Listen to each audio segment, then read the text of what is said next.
Makanan nih, Put, ya kan? Komunitas pengumpul waste food di Indonesia untuk waste food layak makan ini, aku senang banget aktivitas mereka. Yakni mereka mengumpulkan sisa-sisa makanan kemudian dibagikan untuk masyarakat yang membutuhkan. Pasalnya Indonesia tercatat sebagai negara kedua tertinggi penghasil makanan sisa di dunia. Di dunia gitu. Waduh, berarti banyak banget ya, kira-kira sekitar 13 ton ya? 13 juta ton per tahun, atau satu orang biasanya menyumbang sekitar 300 kg sampah makanan. Dan faktanya ya, ini bisa memberi makan 28 juta penduduk Indonesia loh, makanan yang terbuang ini. Wow, kita lihat yuk fenomenanya seperti apa.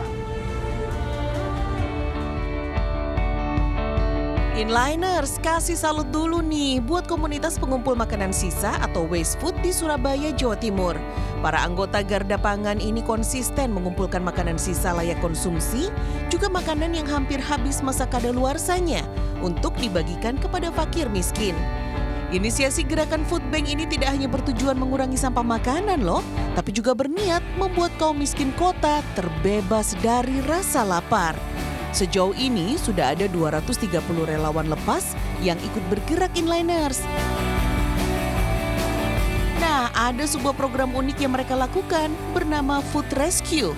Para relawan bertugas menyelamatkan makanan siap santap tapi terancam dibuang. Makanan yang kayak apa tuh? Misalnya nih, buah cacat kosmetik alias tidak mulus, makanan kaleng yang hampir habis masa kadaluarsanya, serta lebihan makanan dari hotel dan restoran. Setelah diperiksa kualitasnya dan dikemas ulang, makanan ini akan dibagikan kepada masyarakat prasejahtera. Jadi mungkin belum banyak yang sadar kalau kita tuh menghadapi permasalahan isu food waste yang sangat masif di Indonesia ini. Negara kita adalah negara penyumbang sampah makanan terbesar kedua di dunia, tapi isu sampah makanan ini belum terlalu banyak dibicarakan gitu ya, dan belum terlalu banyak solusinya. Sejauh ini Inliners, sejumlah toko buah, restoran, hotel, bakery, dan industri makanan lainnya ikut berpartisipasi. Nantinya penjemputan makanan berlebih juga akan dilakukan saat gelaran event, acara publik, pesta, atau selebrasi. Jadi kita udah support Garda Pangan lumayan lama. Sekarang kita ada produk baru, buah-buah yang cacat kosmetik, Pak.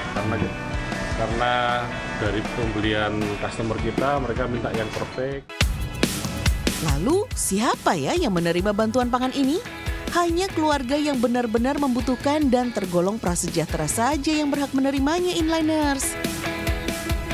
Sangat senang sekali, Mas. Banyak Mas, Mbak kunjung ke sini, mendapat oleh-oleh, sangat senang. Ini apa aja tadi yang didapat ini, Bu? Dapat susu, dapat sembako, dapat apa ini, Mas? Snack. Selama ini nggak ada, Mas. Hebat banget ya. Sekalian jadi pengingat buat kita nih Inliners. Apapun yang kita nilai tidak berguna, bisa jadi sangat berharga bagi mereka yang membutuhkannya.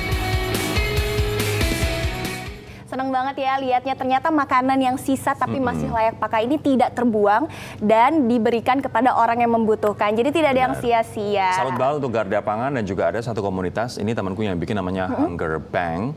Tugasnya sama, mengumpulkan makanan sisa kemudian membagikannya ke mereka yang membutuhkan. Karena biasanya kalau restoran itu punya kebijakan ketika makanan sisa harus dibuang. Iya, betul. Soalnya kalau misalnya diberikan ke karyawan, nanti takutnya karyawannya punya mentalitas untuk yuk bikin makanan lebih biar bisa kita bawa pulang gitu. Takutnya sengaja ya mereka bikin makanan tapi lebih. makanya kalau misalnya ada restoran atau hotel yang punya makanan sisa, kita harus hubungi organisasi-organisasi atau komunitas seperti itu untuk agar makanan kita nggak terbuang sia-sia, ya kan?